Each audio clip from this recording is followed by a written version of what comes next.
Hi guys, good morning. So this is the rice field and this is our field. And then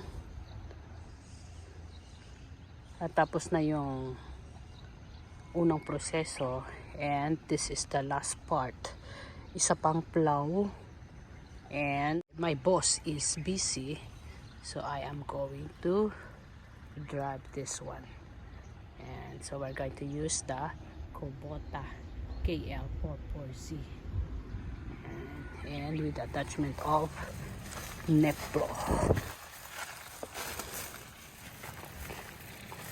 Wing Haro 3-way. And kahapon kasi nagplow na ako doon kaya kasama ko jowa ko. So ngayon, this one I'm going to try this one. Let's check it out.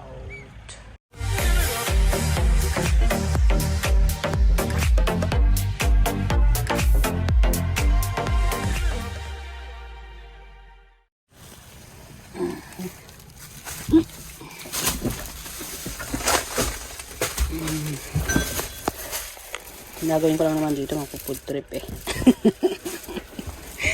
While driving, I'm going to food trip this. So we're going to put it here. Mga pagkain natin, may tissue, and then this is the key, and then connect it here, and then pull this one. Oops. Alright. Hajimemashou.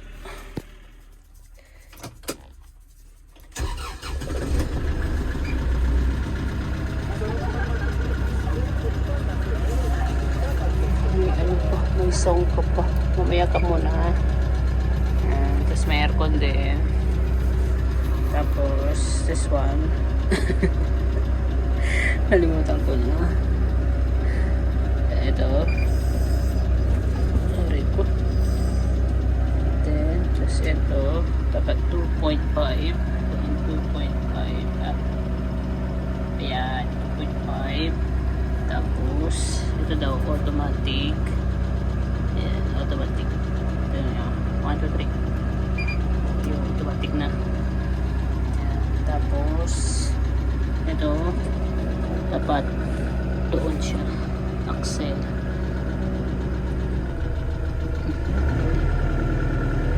Bago mag-2.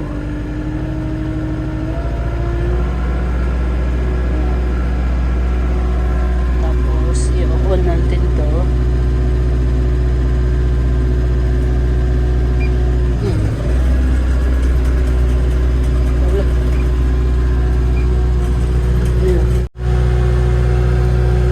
Pindutin natin, open natin yung ito, right pindutin, pero hindi pa naka-on. Siyempre o-on mo natin.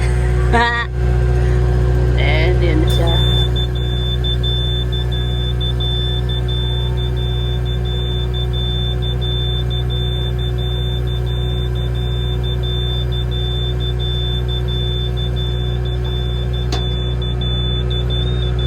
Okay. Tapos yung isa point. Ito. Okay, kasi gilid tayo.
Nakabit na natin yung gilid.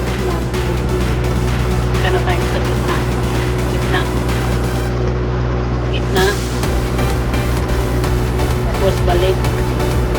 Tapos pa-curve. Tapos patayin natin. Tapos iwan natin yung isang pared.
So, ayan na guys. Tapos na po. Ang pangit. Okay na yan. Ayan. Ready for planting. See you tomorrow. Bye-bye.